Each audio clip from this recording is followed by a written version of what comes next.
I should just preface this by saying I've been to a lot of public radio stations around the country, and this is not just a line, I can honestly say I have never seen the devotion to not just the station and the coverage that you all do, but to these three women who are sitting to my left. It is...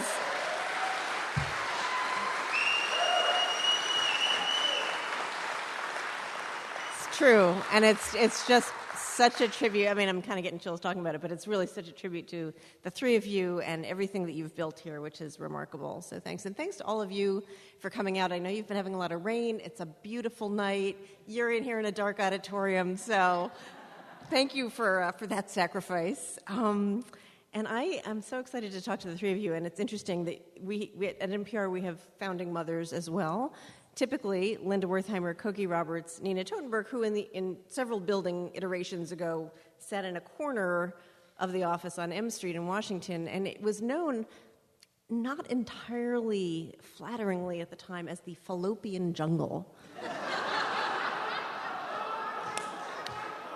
And I would like to think that was never applied to any of you, flatteringly or not. But as founding mothers, you have a lot to be incredibly proud of. I want to start with Jackie, because Jackie, you were, of the three of you, and I think my math is not great tonight, but I think for the three of you, there's over 130 years of time at this station. Who's counting? But Jackie, you are the seniorest of the senior of the three of you, right? In numbers only, not in spirit. You came in 1971. Is that right? Yes. I want to hear about what you walked into. When you first walked in the door, what did that place look like? What was the name at the time? Who was there? Did you think either this is the best place I've ever been or I am making a huge mistake? All right, I'll do my best. I have to say, we are radio people, and the lights are right in our eyes, so please bear with us if we can't quite see you all without doing a little bit of this. Yeah, if we could dim those lights, that would be terrific. Okay. That's right. That's a good point. That's a good point. Makes me feel a lot better. We would rather see you all than see the lights. So I was a student at St. Lawrence University and graduated in 1971, and was going to take a year off in Canton because, as you all know, once the rain stops, there's no more beautiful place on the planet than the North Country, right? So I was going to spend the summer here and maybe a year and then go to grad school and maybe go to law school. And I was looking for some sort of a job. And I heard about some radio station that was looking for a part-time person. And I had no experience or interest in journalism or the broadcast medium. I was a language and an English literature person and spent a lot of time abroad.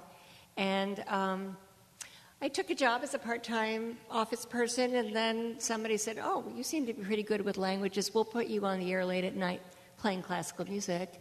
And that worked out fine. Although I really didn't know what I was doing. One night, in those days we had turntables, and we had mostly LPs, and I had it was a classical show, and I was going to play a Beethoven symphony, and I put the LP on, not realizing that somehow I'd flicked the switch and it was at 45 instead of 33. So on went the Beethoven symphony, and the red light went off in the control room, some listener calling to say, "Now, what is that you're playing?" And I said, "Well, that's the Beethoven Symphony No. 5. And he said, "Well, no, who's conducting?" And I said, "Leonard Bernstein." And he said, "Oh, that explains it." So that was my classical career. No, honestly, I enjoyed that very much. But one thing led to another, and then I was a news person, and then I was an office person and a program person, and I fell in love with public radio. I fell in love with the North Country, and I never left. So, just to follow up, though, how big was it? Were there? It was was it was a little. shoebox? Was You know, in those days, WSLU was just an outgrowth of a university class, really, a department of radio broadcast, because the university had had a long tradition of broadcast going back to the physics department back in the 1920s and 1930s. So it was just a fledgling station, and when I walked in the door, all the walls were painted institutional green, and it was a couple little rooms, and proudly on the wall was displayed a plaque that said that WSLU was a charter member of NPR, which had just been launched not very long before then, and of course in those days there were no satellites to speak of, and so we got the signal for all things considered over a landline, which, as you can imagine, sounded a little different than it sounds now. And I do recall some years after that when the big news was that NPR was going to distribute its news magazines via satellite. Yeah. And then, of course, everybody followed suit and did that. But I think NPR was the first, or one of the very first, to do that. But there were just a very few of us, and we were sort of feeling our way from being educational radio, which was really the foremother, if I will, of public radio, into a more community-oriented service. Yeah. And those were the early days. And Martha, you came, I think, originally. You also went to SLU, yeah? Yes, I did, and I also started as a late-night music host. Huh, okay. I needed a part-time job. I was hanging around because my boyfriend was in town, and it was summer, and you don't leave Canton in the summer. And so I got this job. I knew nothing about classical music, but the back of album covers, what a gold mine. What a gold mine for information. And then I went to work for the St. Lawrence Plain Dealer, which was the weekly in town, which was an amazingly fun experience. And that's where I really learned about journalism and about reporting and about the access you have to people and the opportunities and the responsibilities and all that. And various changes were happening in the newspaper business. Even in the late 1970s, we started to have things called VDTs, video display terminals, and then our production was centralized in Ogdensburg, for God's sake. And I was looking to get out of the newspaper, because we had a 5-person local newspaper newsroom. It was amazing. It was wonderful. Huh. By the time I left, I was the acting editor. I didn't know anything, and we had like 3 people. And so a job was opening up at the public radio station. I heard that they wanted to start a news department. And this was what year when you came back? God, 80? 81? 81. Yeah, 81. So Ellen was there already, and then you... okay. Yeah. So it was in the early days, it was a very skeleton crew. I remember when students went home, there were 3 staff people to get through the holidays. And with, one were 6-hour shift, 6-hour shift, 6-hour shift, and then somebody would start over. Yeah. Do you think you had any sense when you came back the second time and starting the nucleus of this newsroom, that it would become, was there any vision of what it might become, or did that just evolve? Boy, I didn't time? have it. Yeah. I did know that it was really way more fun. I felt like we were really kind of inventing how to do local. We didn't even know about public radio news. We worked with commercial stations. We traded stories with WMSA in Messina and WSLB in Ogdensburg over the phone, and it was really it was an opportunity. I had to go to a training workshop in the mid-'80s that was put on by Alaska Public Radio that kind of, wow, this is really cool. This could be really something big. But no, I just loved doing it. Yeah. So Ellen, when you started thinking about what the station could be early on, was it sort of a matter of throwing stuff at the wall to see what stuck? I mean, there's a real freedom to having no boundaries, right? And to inventing things as you go along to make your own model. I think there were 2 critical moments. One was when Jackie, and Martha may have been in on this conversation too, but I really feel that Jackie started the conversation about, remember, this is before the internet, and it was very hard in those days to even find a New York Times on a daily basis, and we were primarily a classical station during the day. And Jackie really started the conversation inside the station about, is classical music, much as we all loved classical music, is that really the best service for a community that is basically news and information starved? And that's why we were one of the earliest in the system against standard, best practices that were being preached at the national level was, no. Take everything national. It'll sound smooth. It'll sound slick. Don't put a lot of local stuff in. It'll sound very rough compared to the national. But we really felt that, why were we in this business if we weren't going to do something that was relevant for the people who lived here and had the voices of the people who lived here? So that was a very kind of early conversation and ultimately commitment we made that I think forged the direction for the station for the last 4 decades. The other critical moment was Bob and I, a.k.a. Radio Bob and I, were driving along somewhere, I forget where we were. This was in the early 80s, and he said, if we got off of the commercial part of the band, which we were on by a fluke of history, and moved our signal to the educational part of the band, which is where we belong, we could increase our power sufficiently, say from 3,200 watts to 40,000 plus watts, and get our signal to Saranac Lake.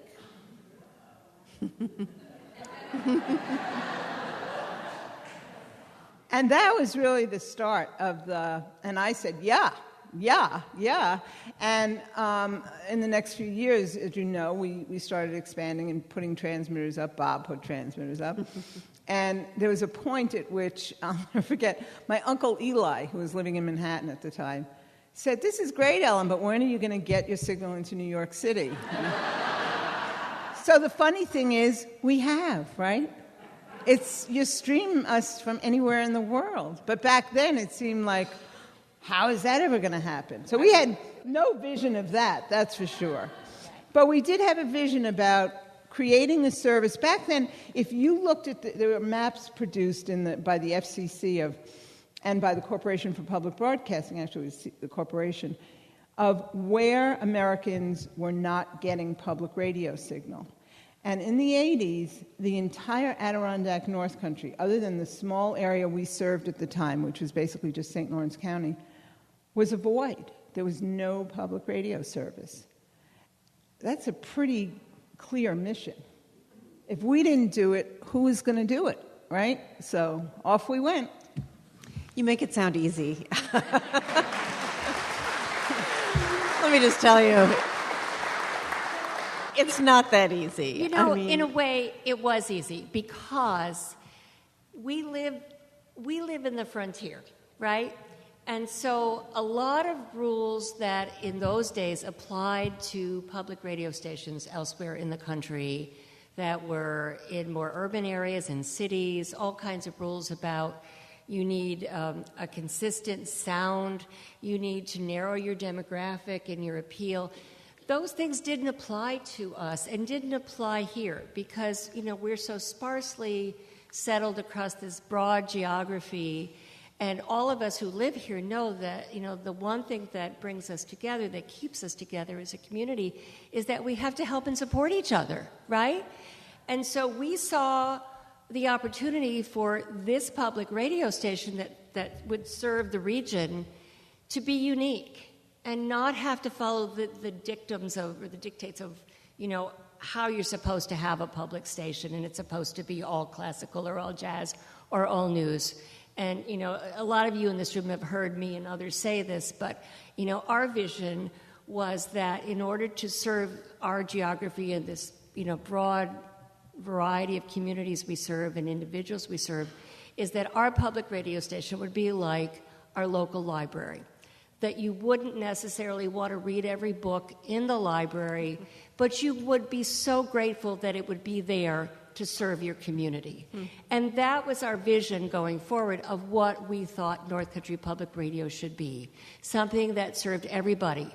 And whether that was, a place to advertise your lost dog or parakeet, or a place to enjoy the Metropolitan Opera or the blues or jazz or local news about, deep dives into local news and issues, or being able to connect with NPR and what was happening in the world and having a deeper understanding of what was happening in the world, that we could, because we were in the frontier, do whatever we wanted to do. And I think that's what we did. So, Martha, when it came to shaping the newsroom and thinking about, especially as you've expanded, and thinking about this, it's a really big swath of territory, right? And I'm sure that the interests overlap to some extent, but are not identical. So how do you, especially with your younger staffers, talk to them about covering and making stories accessible to people who might not be from the communities that they're actually reporting from? Well, it's hard, obviously, and every time Ellen and Bob would scheme about putting another transmitter like another 80 miles away, it became harder and harder because we just don't have the bodies. And obviously, the digital tools we have now make everything a lot easier. But there's also, as you know, probably, that there's a trend toward kind of siloed news, like people develop expertise in issues, whether it's healthcare, education, and that became kind of in the last 10 years or so, that became kind of the pattern in public radio. Well, we've just never been able to do that. Our beats are geographic. So we have a bureau in the Adirondacks, we have an office in Plattsburgh, we have our people in Canton, and while the geographies are a little bit different and the issues are a little bit different, we've always tried to report stories that will resonate with communities. And communities have schools, and they have hospitals, and they don't have traffic. That's one thing. We don't have a whole lot of it. But there are environmental issues, there are land use issues, there are people issues, and if you can tell stories well, then we feel they will resonate with listeners, and they will also inform and empower more than just the home community of that school board story. And it isn't always easy. It really isn't. But we've also, at the same time, taken really seriously our responsibility to tell the stories of this frontier region to the rest of the country. Because there are other frontier regions in the country. There are other sparsely populated rural areas. And I think we've done a really good job of taking the stories from here to elsewhere and bringing, obviously, through NPR and other sources back. And speaking of frontiers, I'm going back in time again, Ellen, to you. And you may have noticed that Ellen is not from here. That she has a bit of an accent that might betray her roots. I want to hear about when you first came up here, just your first impressions of what you thought when you saw this place and what attracted you to it. Well, what attracted me to it was the price of land. It was like the cheapest land I could find, and I had no money, and I was a back-to-the-lander.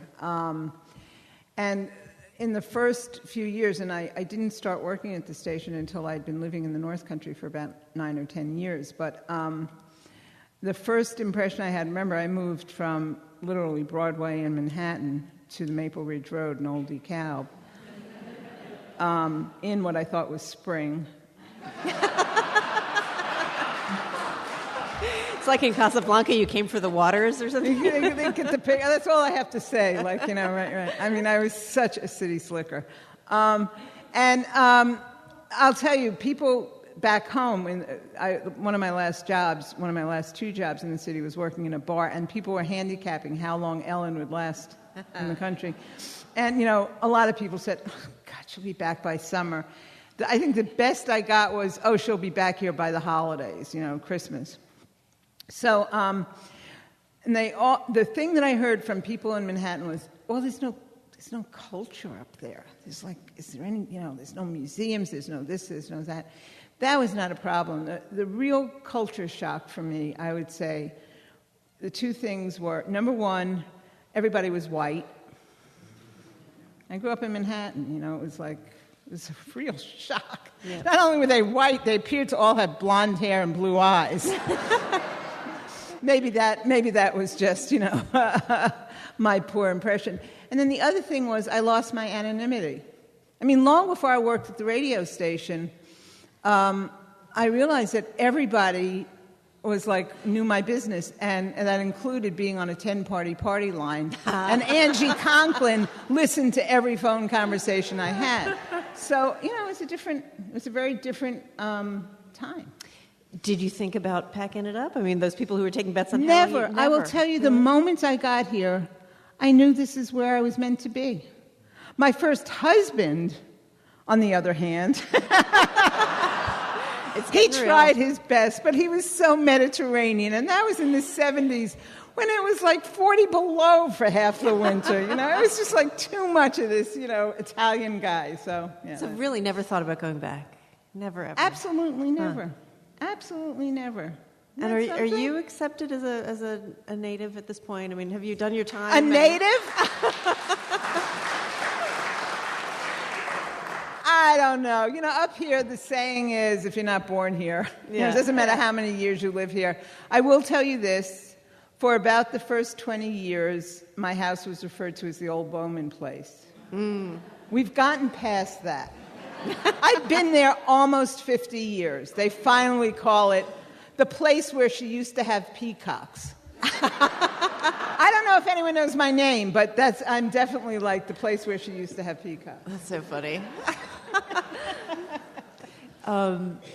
Any one of you can talk about this. I was talking to some of your staffers yesterday about what I might talk to you about, and somebody mentioned the notion that this place punches above its weight. In other words, that you are able to do so much regionally, but also in terms of feeding stories to the network. Brian Mann, who splits his time mostly between NPR and NCPR, with not a ton of resources. I mean, it's kind of miraculous what you're able to do. And what's the secret to that, do you think? And you all probably, I'm sure, have thoughts about that, but what has made it this place where you can do all of these things on really limited resources in a lot of ways? Well, I'm going to go back to what Jackie said, and that is that we're what they call an unmeasured market. We talked about this earlier. Yep. So really, we had nobody judging us except these folks. And I remember our first fundraiser, somebody called and said, "Can we give you some money?" That sort of thing. It was, they've been really on our side. And so we really have been able to do what we wanted to do, how we thought we should do it. And we've all been very active in the national organizations. So it's not like we don't know what's going on. But I think we've all been able to go away, learn from the best, and bring that back and make it real here. As far as the news department goes, we're super productive. I'm astonished myself sometimes, seriously, honest to God. And I've been asked this a lot of times, and I don't really know a good answer except we've always tried really hard to fill, and this is practically speaking, a very large news hole. Not many stations, I don't know any, who do a daily half hour or almost half hour of news in the morning. So when you're trying that hard to do that much work, you do a lot of work and you get better and better and better, and you just work really hard. Yeah. And we've hired some amazingly productive people and creative people, and we've managed to keep them together as a team. Brian and David have both worked here for about 20 years. That's amazing in this business. And so we've been lucky. Todd has been here 20 years. And so, you can't go wrong. You just, and I don't know what the secret sauce is. I don't think there is one. I think it's just we all love living here and we love our work. And I think that is what you just said at the very end. We all live here and we all love living here.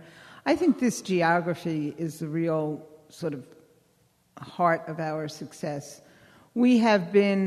People have kind of tried to seduce us to think beyond the boundaries of the Adirondack North Country. And we've really drawn the line, literally, around this piece of land. This is what we are going to devote ourselves to. And even though we get calls or gifts occasionally from people way far away, Guam or wherever, because they have a connection to the North Country, we're not seduced by that. I mean, that's great. But the reality is these are the people who matter to us, the people who are our neighbors, who live in communities, who send their kids to the same schools we do, shop in the same... This is who we've been given to serve. And the three of us have been basically lifelong residents of the North Country, right. And we chose to live here. We've all been headhunted by other stations. And what I always say is, you don't understand. I live in the North Country first. I work at public radio second. Mm-hmm, mm-hmm. And I think that's really a difference. You said something, Martha, about people asking, can I give you money? Can I just read a comment that came in anonymously? Can I still donate stewing hens for the fundraiser? Value $2.50 each on the hoof. I don't know what that means. Yeah, or the truckload of manure, yes. It's valuable. I think the year before I started at the station, which was the first attempt at fundraising on air was in 1978, and I started in 1980. And I came into the station, Jackie was there, and I tried to donate milking lessons, because I had a milk cow. I'll teach you how to like this kind of milking lesson. I'm going to tell you, nobody took it, but, it was a little out there, but... We were talking about this in the car, Jackie, and I don't know if you want to go there, but you met your husband at the station, and I should say that at NPR there's a long and illustrious tradition of people meeting their spouses. Susan Stamberg is the keeper of the list. I tried to reach her tonight to find out how long it is. I think she stopped keeping track because it got so long, and then the divorces started happening, so it got a little messy. But do you want to tell the Bob story? Bob tells it really well. We could bring him up here for a cameo. Bob tells it better than I do. So I do the truncated version. I really, Bob, are you here?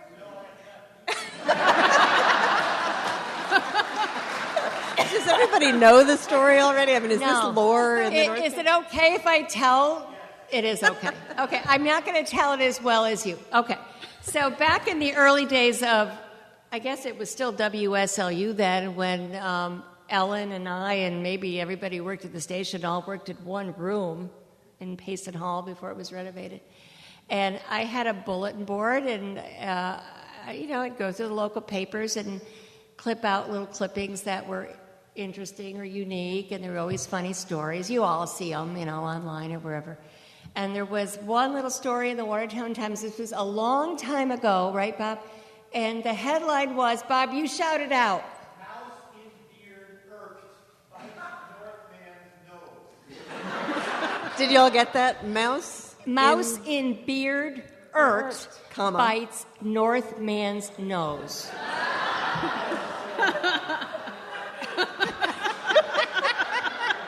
Now, I gotta say, whoever wrote that headline. So, the short version of the story was this wacky story about some wacky guy who lived in the woods in Hopkinton who got bit by a mouse on the nose and had a beard. And ended up, and I don't know if this was all in the story, but ended up calling the emergency room at the Potsdam Hospital, who said, capture the mouse and bring it to the ER. And so Bob captured the mouse and brought it to the ER in a little brown paper bag, and he was met by a state trooper who took the bag and sent it to Albany for testing for rabies and charged you how much to take your blood pressure? $1. Right. So there was a lot more to the story, but I read the story and I thought this was the craziest thing I'd ever read, and what kind of a crazy guy living in the woods in Hopkinton would, what a weirdo, right? Sorry, Bob. So I had it on my bulletin board for, I don't know, Ellen, years, okay? And then it was spring finally one day after 8 months of winter, and I decided to clean my office and my part of the office, and I took everything off the bulletin board. And about a week or two later, in walks Bob, looking for a job, and he got hired. And then I found out that he was the guy.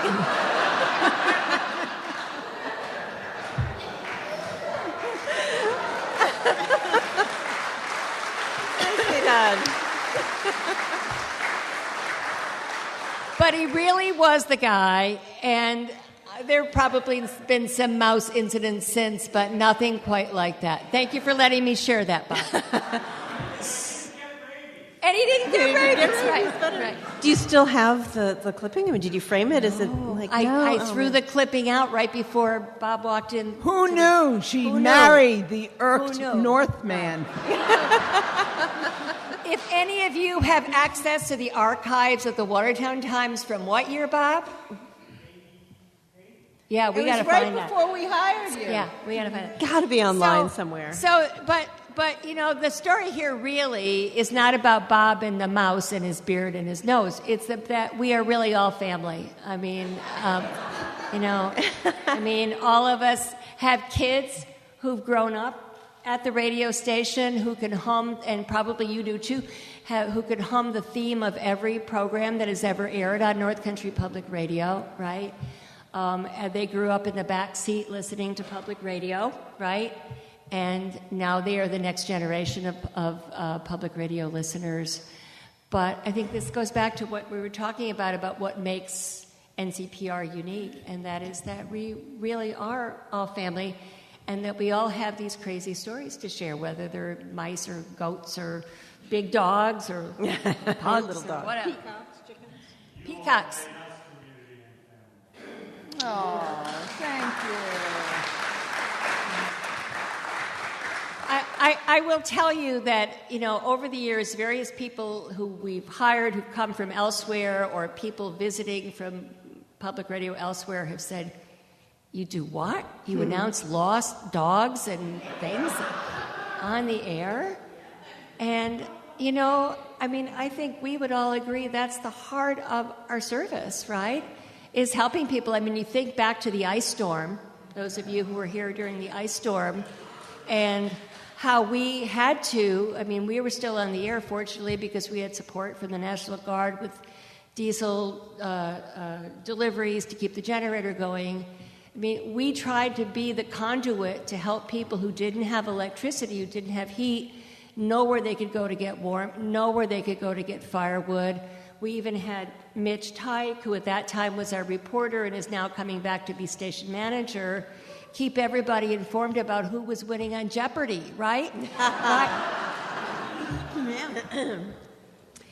We have a ton of questions from folks in the audience, and I'm going to sort of weave them into some other things that I want to ask you about if we have time, and I have no idea how we're doing on time, or if we care. Maybe we have nothing else to do tonight. We don't care. Awesome. So Ruth in Potsdam, thank you all for being in towns that I can pronounce, by the way, has asked, and this is of interest to me, how have the age demographics of NCPR listeners changed over the past decades, ? Have they? Which is a really interesting point, and one that everyone within the NPR system wrestles with, which is... what? I'm sorry, the age demographics. Oh. Uh-huh. And, in particular, thinking about how to bring in younger listeners. Because typically when I visit stations, crowds tend to be of my demographic, frankly. People of a certain age or older, or older even than me. And it's a challenge. It's a challenge for all of us to figure out, and especially at a time when young people, their attention spans pulled in a lot of different directions. They have so many options. Martha, do you want to start in thinking about that? No. Ellen, do you want to start? I think that's a really, really hard question. Yeah. And I think if anybody here had the answer to that, that would be good to know. That would be really good to know, because people's attention is divided, and listening styles have changed. Public radio news style has changed. There is so much out there, and you can get it so fast. And there's podcasts, some of which have drawn audience to public radio, some of which draw audience away. And I do think that and really this is a plus for podcasts, that people are learning to listen longer again and pay attention for longer periods of time. As far as turning those people into audience for public radio, I think that's a real challenge for the industry.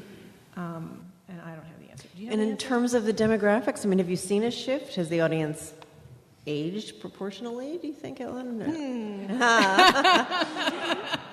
Public radio listeners don't get old, didn't you know that? I think that there's the generation that built what we think of as modern public radio, people like us sitting at this table, and all of you. I mean, we kind of built this together, and we learned how to do it together.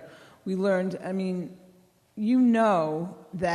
you're supposed to give money once or twice a year, right? I mean, that was not a given 30 or 40 years ago. We all sort of figured that out together and figured out how to make programs together.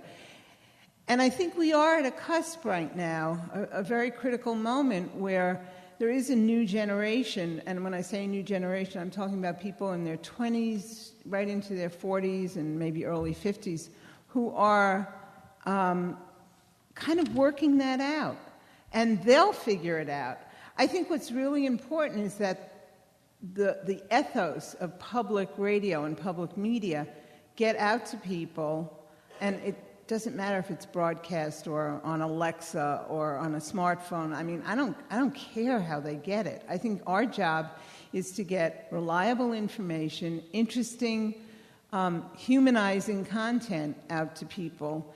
And I think the people standing over there, who are the next generation of public radio, are figuring it out as we speak. Mm-hmm. I'm totally optimistic about that. I think they're going to figure it out. Amen. I'm not playing favorites with Potsdam here, but you are well represented in the audience tonight. Mary McKinnon, and this speaks to, a really big question that we're all wrestling with in these times. In the age of nonstop news and alternative truth, how would you anticipate presenting a balanced view and an approach that allows both sides of a story? And I guess I would just sort of couple that with the notion of how, if at all, your reporters are feeling the pressures of such a polarized time, and a time when news media are being attacked on a virtually daily basis by people in positions of major authority. I can say yes, they are. I think we all are. I think we are all feeling the pressure of an extraordinarily accelerated news cycle. You must feel it in the national. We also feel it here, although we don't have to be so reactive to Washington. But things just happen so fast. It used to be, it seemed like there would be a period, like maybe during the summer, where things would sort of slack off in the North Country. People could chill out a little bit. Not anymore. Boy, it is constant, and it is, you're 24/7, the network. We're not 24/7, except as we are on the air for 24 hours, 7 days a week. So it's hard to keep up with the pace. It's also, you feel, it's not easy being a journalist in a time of fake news, because it used to be maybe not the most appreciated profession, but there was some sense of mission and some sense of honor and some sense of public service. And when that itself is under attack, as well as the stories that you report, it's hard. I think it's really hard. And I think one of my reporters said, well, what can you do except report your ass off? Just work really, really, really, really hard. There's another thing that's going on in journalism that is sort of the accountability side of journalism, and there's a phrase like beyond attribution. It used to be if you had 2 good sources, maybe 3 sources, you could triangulate, then you had a truth or a fact that you could report, or you found, now there's so much access to data.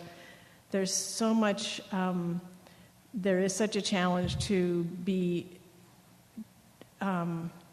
really sure of your facts, that you have to go deeper than the sources you can find on the phone. And for me, starting at a local newspaper and coming up through the 80s and 90s and 2000s, that's a real challenge. And hats off to my younger reporters who are able to take that on and go forward with it. Could I just say that in this age of social media and just the sort of glut of information, much of it questionable, we, as a society, I think, I'm going to get a little soapboxy here, so bear with me. I think we all share responsibility. It isn't just up to the journalists. It's up to each of us. I've been handing out a little book called On Tyranny, Lessons from Totalitarianism of the 20th Century, or something like that, written by a Yale history professor named Tim Snyder. I highly recommend it. I've been giving it mostly out to people under 40. I go to, when I give guest lectures and stuff, I often reference it or give it out even. And basically there are 20 points Professor Snyder makes about personal responsibility in a democracy. And one of the ones that sort of leapt off the page at me was, do not share uncorroborated information. And most people do every day via social media. There's an enormous amount of sharing of bad content. And I have sort of been living my life by, I tended not to share bogus stuff before, but I think if we all lived our life that way, we could start having an impact, and that would help reduce the amount of bad information going viral. That may sound idealistic, but if we don't take responsibility, how is it going to end?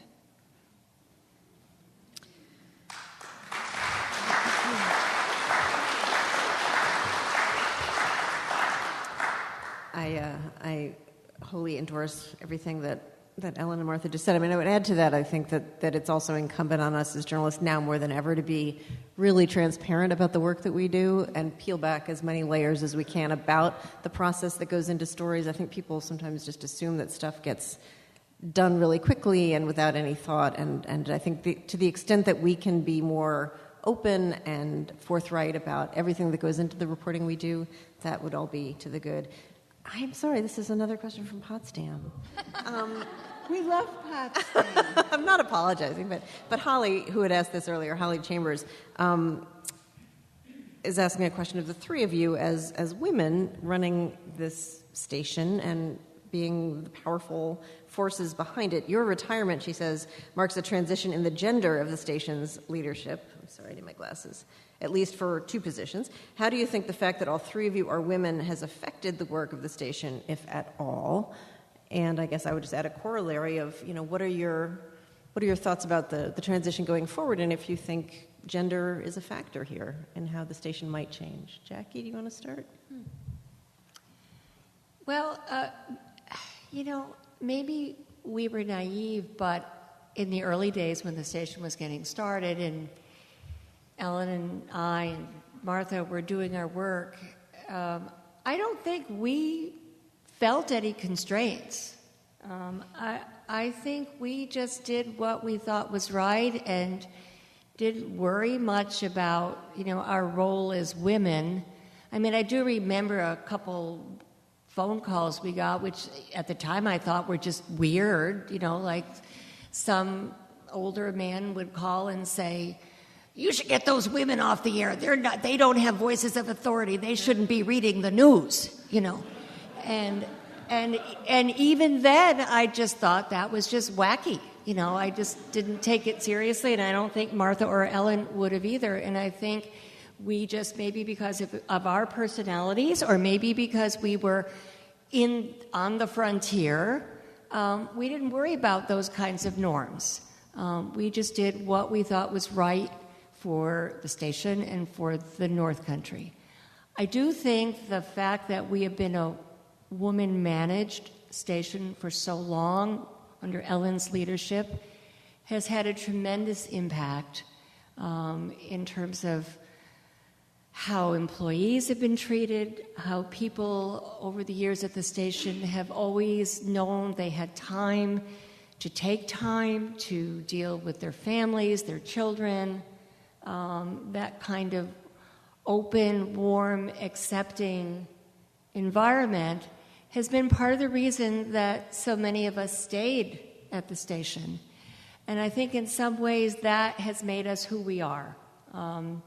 We are fully invested in the North Country and in the station because it's been a warm and welcoming and friendly place to be a family, to raise a family. Going forward, I don't know. David? I think we have raised a generation of younger men, who totally get it. And I have no worry at all that the culture is going to change. I think we have incredible and awesome people coming up behind us. Martha and Ellen and I spent a lot of time thinking about this period of transition over the last few years, and our goal has been to make sure that the people coming after us, men and women, have had all the tools that they need to be successful. And I hope that we have given you that. We've tried our very best, and we're always here to help you, but I think we're just going to step aside and say thank you and just go to town and have a wonderful life, and we know you're going to be great. That is awesome.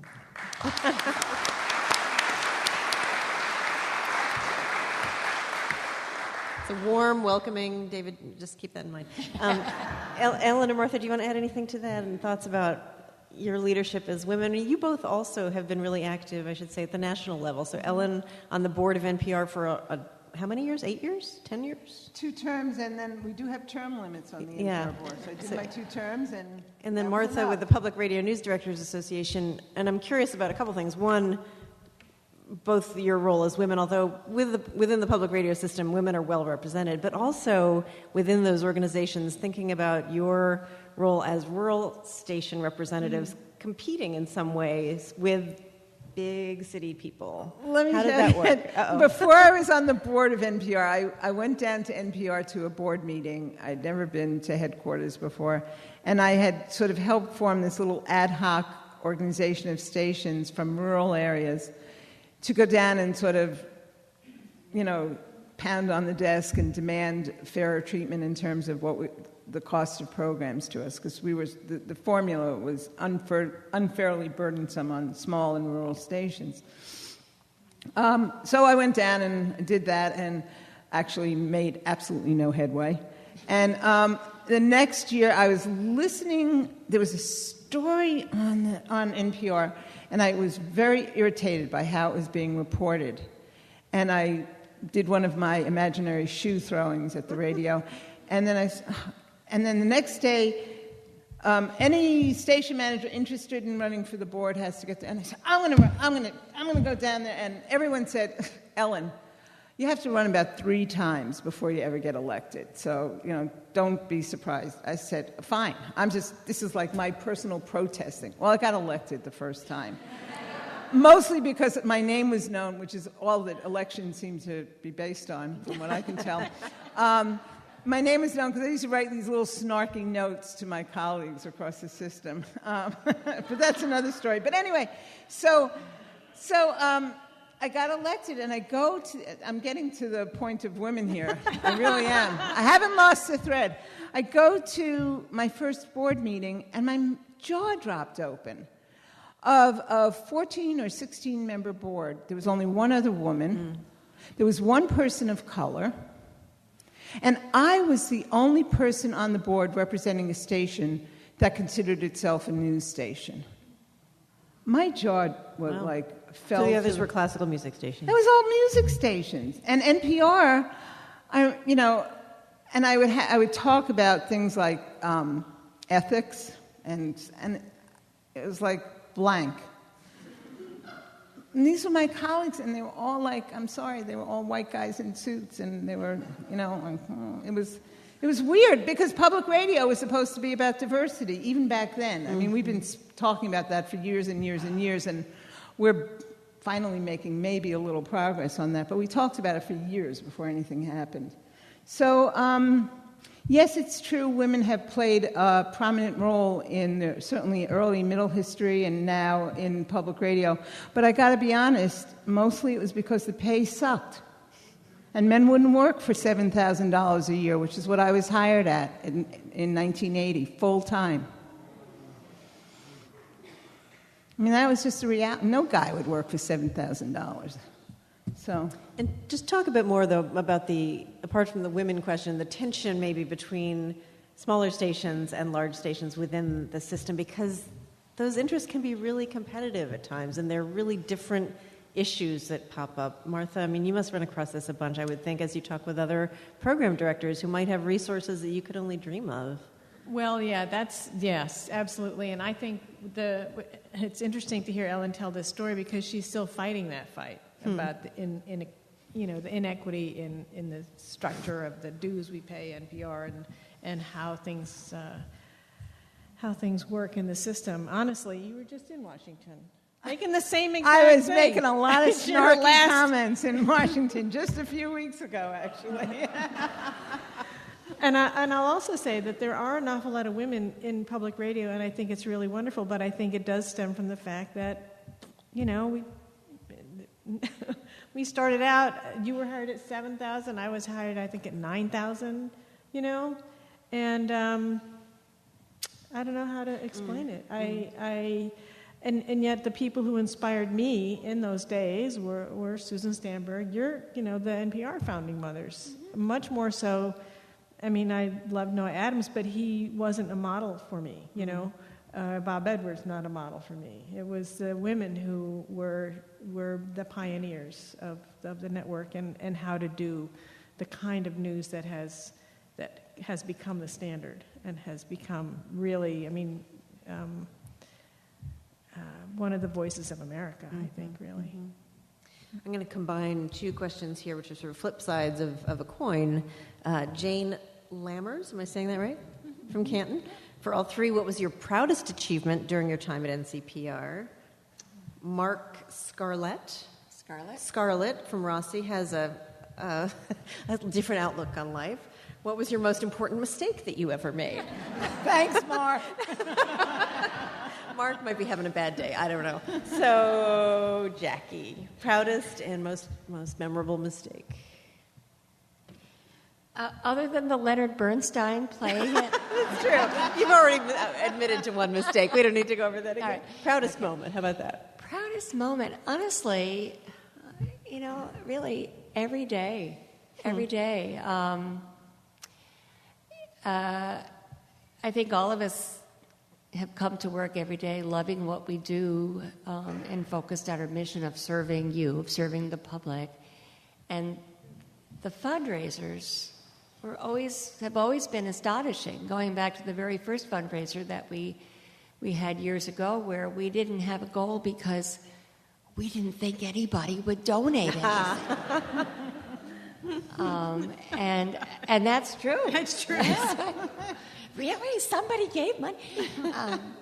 And yet every year you all come through, and it is just astonishing to me. I mean, given the economy of the North Country, given how few of us there are across this vast geography, I've been proud every time we have a fundraiser and meet our goal, and I've been proud every day when I hear the phenomenal job that Martha and her news team do every day.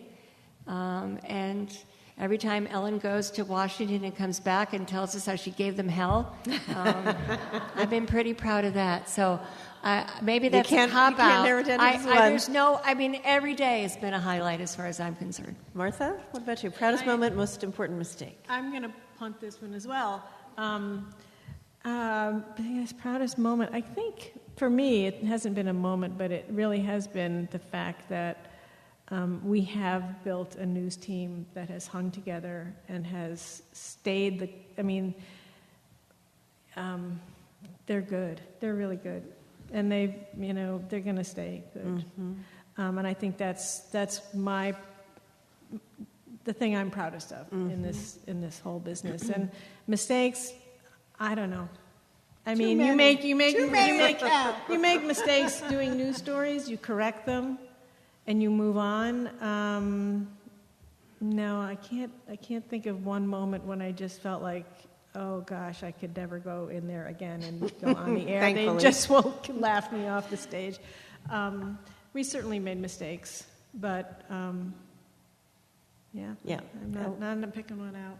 Well, I'm definitely totally proud of the news operation, the amazing audience we serve. So I'm going to be much more specific so that I can do a shout out about a couple of projects that we have started in the last 5 years that I'm so proud to be leaving with those in place. The first of them is North Country at Work. And Amy Feiereisel, who's coordinating the project, is here tonight.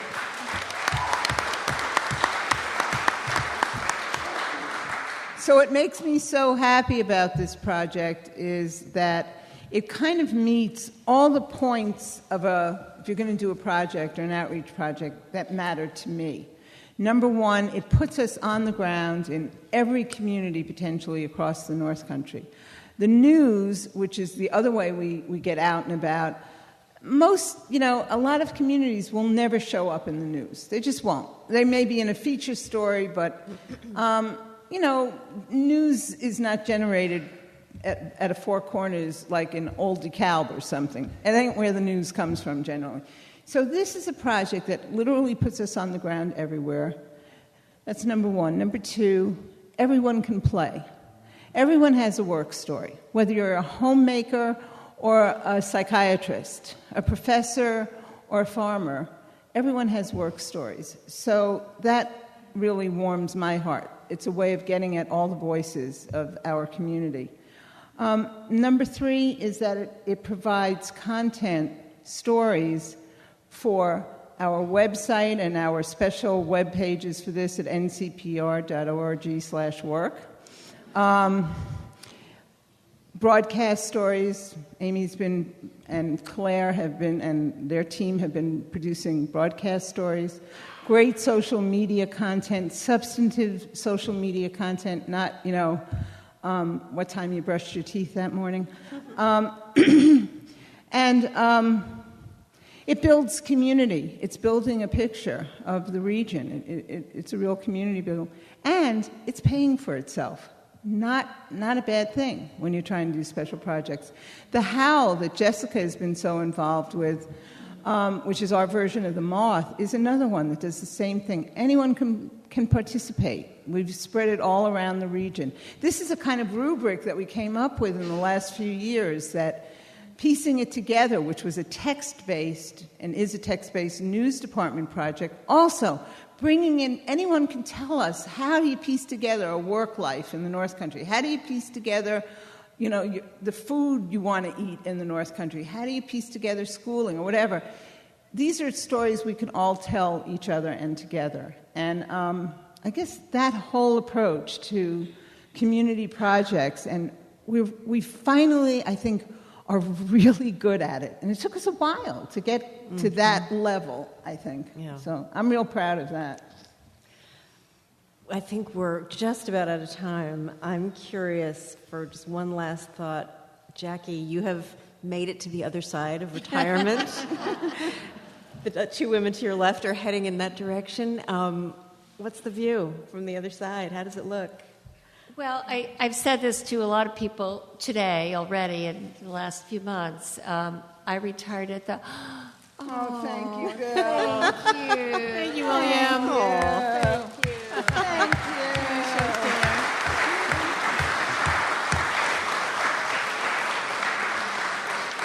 you. Thank you, Bill.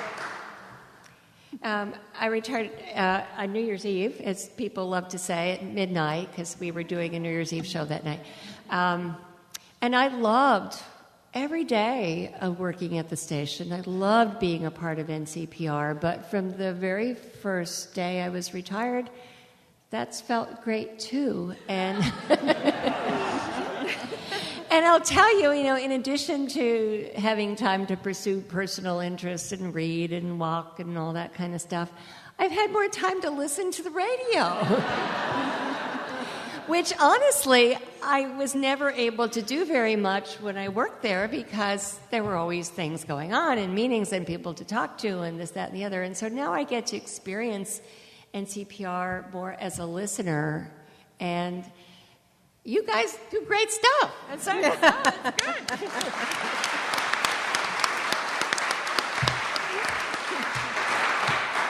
Well, Jackie says it's going to be great. Yeah. She keeps saying that over and over and over again. You can hardly get her on the phone. She's very busy. Get her out. We were trying to schedule something next week with the three of us. It's like, forget it. But she's the hardest one to available. Where are you? So I'm really looking forward. I've been getting up, and this is silly kind of thing, but I've been getting up early a long time. Not as early as Todd, but early. I don't mind getting up early. I will really enjoy not having to get up and get out of the house early because mornings are beautiful here in the North Country. That's in the summer, it's when it's not too hot. In the winter, there's this magical light that comes on. I mean, it's just, I'll be glad to not have to share all my mornings with you all, but not that I haven't loved every single one, but just time. Yep. I'm looking forward to time. The time to just sit in quiet and just listen to whatever is going on in my yard or in the woods and just be for a little while. So I'm looking forward to never having to ask for money again. Truly. But I'm not retired yet. So please be a part of our future fund we're building to support the work of this amazing group of people. There are forms out in the hallway, or go to ncpr.org/future and think about the future of the station. You have made us successful thus far. I'm counting on you. I'm counting on you guys to make them just as successful. Thank you.